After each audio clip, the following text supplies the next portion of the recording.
Molecular model kits. Every instructor recommends them, many students buy them, but only a few end up using them. So in this video, I'm going to talk about a few different styles of the molecular model kits, their benefits and their drawbacks, and how to properly use one. The first style that I want to talk about is something that I like to call spike and tube. So this set over here I love and hate at the same time. The first thing that jumps at me right away is the unconventional colors for our atoms. So for instance, what we have here for hydrogens is this orange color, oxygens are blue, which is very uncommon. Also, the connecting pieces, these tubes over here, they are a little bit flimsy, and when I was playing with that, they do stretch a little bit to accommodate for those little spikes that we have on our atoms, so they do stretch out, and because of how flimsy they are, they can be relatively easily basically broken by bending them around if you are a little bit too rough with your set. But on the other hand, a huge advantage of this set is how small it is. So here is my handy-dandy little ruler over here, 6 inches, so you can see that this set is barely over 6 inches in length, which makes this set extremely portable.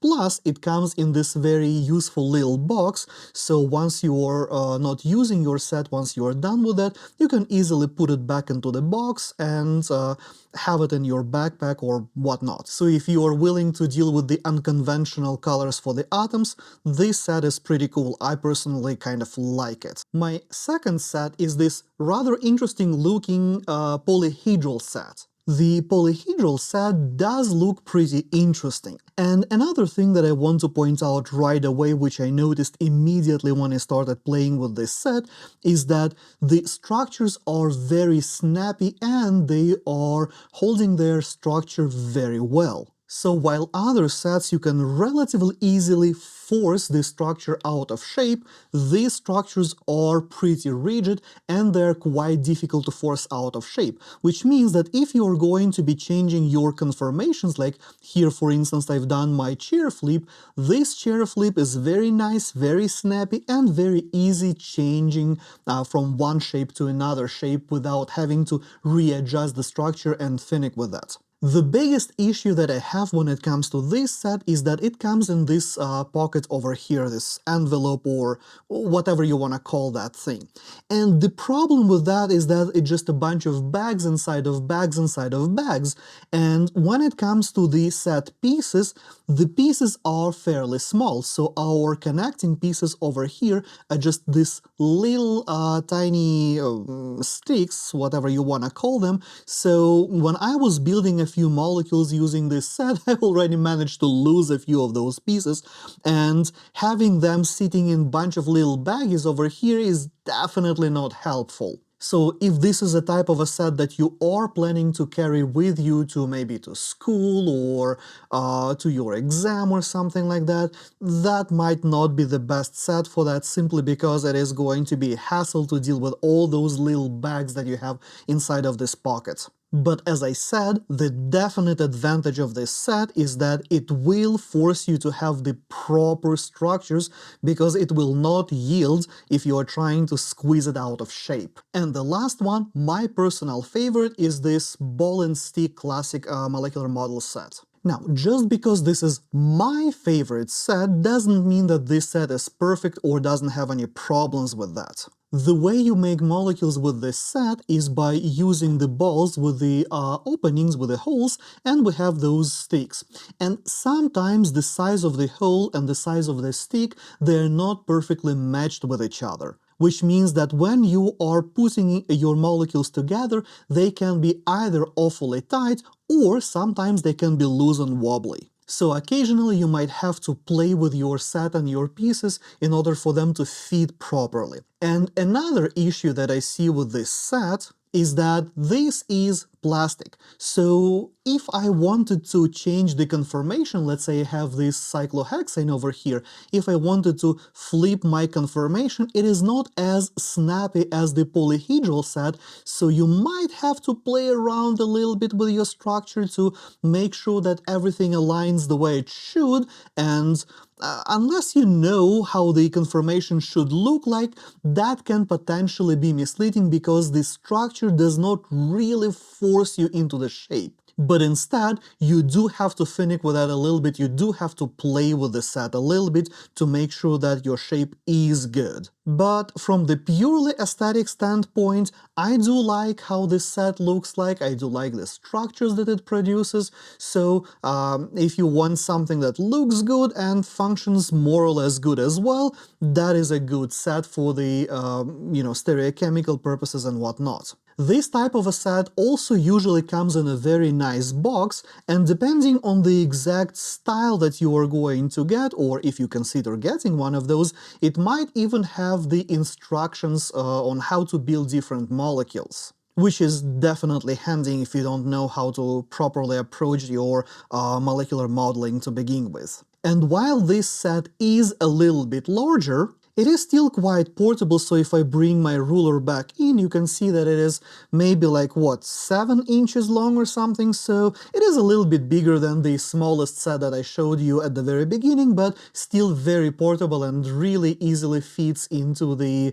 backpack or any place like that. Now, when you have a good idea of what different sets are, let's look at the building blocks. Let's start with the atoms. We're going to have a classic black for carbon, red for oxygen, blue for nitrogen, yellow for sulfur, brown for skibidi toilet, and white for hydrogen. And depending on the exact variation of the set that you might get, you could also have other pieces like green, silver, orange, whatever that can represent other atoms. Now, one very important thing that I want to point out when it comes to the carbon atoms, depending on the nature of the set that you get, you can have several different styles of carbons. The most common carbon atom that you are going to see in your set is going to be an sp3 hybridized carbon like this one, where you have 4 holes so you can attach 4 bonds to it. But some sets might have sp2 hybridized carbons, or maybe even sp hybridized atom.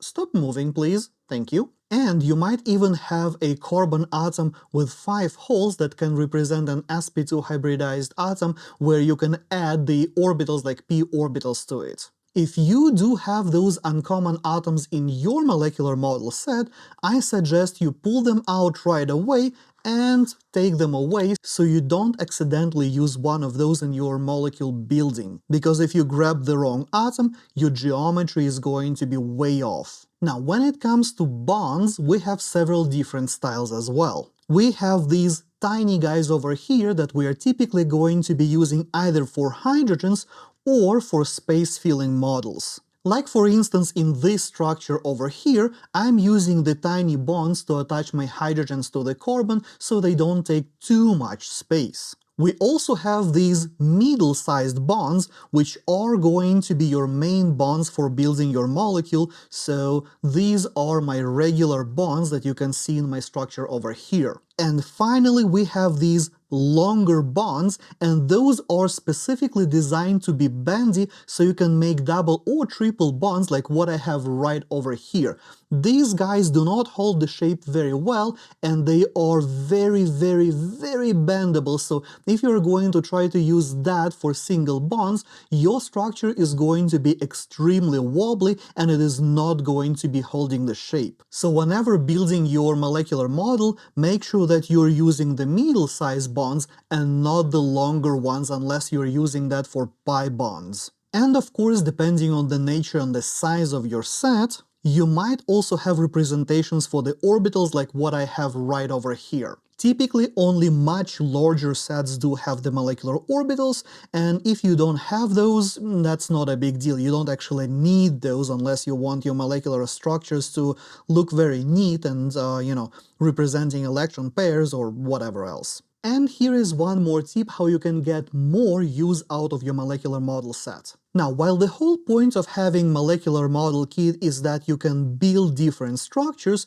I do suggest you pre-build a few structures and just keep them on your desk for easy reference. Those are going to be the tetrahedral atom with 4 different substituents, a 2-carbon structure like this that I call a Newman structure, and of course a 6-membered ring in the chair conformation. One tetrahedral atom like this becomes extremely useful when you are assigning your R and S stereo descriptors, so you can easily visualize where the different groups are and see how the priorities follow each other. This is something that you will quickly outgrow with some practice, but at the beginning that is a good idea to have something like that handy. A 2-carbon structure like this is something in my experience that a lot of students do come back to over and over again, because when it comes to this type of structure, it's really easy to flip it around and basically imagine how the Newman projection for the molecule would look like, and then when you have to rotate things around, that makes your life significantly easier. So that is definitely something I suggest you have on your desk, and that is something that I have on my desk all the time, and I reach to this tool all the time when I'm working with my students. And finally, we have a 6-membered ring, which I have in the chair conformation. This one becomes an extremely useful tool for you to visualize where exactly the axial or equatorial positions are. You can flip the molecule around and see that, let's say, these 2 atoms are antiperiplanar to each other, or let's say my green atom over here is antiperiplanar to this carbon, and so on. This is a very useful tool for predicting reactivity and generally working with your molecules when you need to figure out how things orient in space and how to approach the reactivity when you are dealing with 6-membered rings. Also, one of those tools that never leaves my desk, and I reach out to this one all the time when working with my students as well, so I do suggest you have one of those pre-built so you can easily reach to it as well whenever you need it. And of course, while it is completely up to you if you would like to use your molecular model kit or not, I, as any other instructor, do recommend you use that because we are not born with 3D imagination. This is something that you need to build from the get-go, and in organic chemistry 3D is extremely important. So if you have the molecular model kit to help you with your 3D imagination and help you build that skill, why not use that? And as always, thank you for watching. If you found this video useful, boop the like button, subscribe for more, check out this video next, and I will see you next time.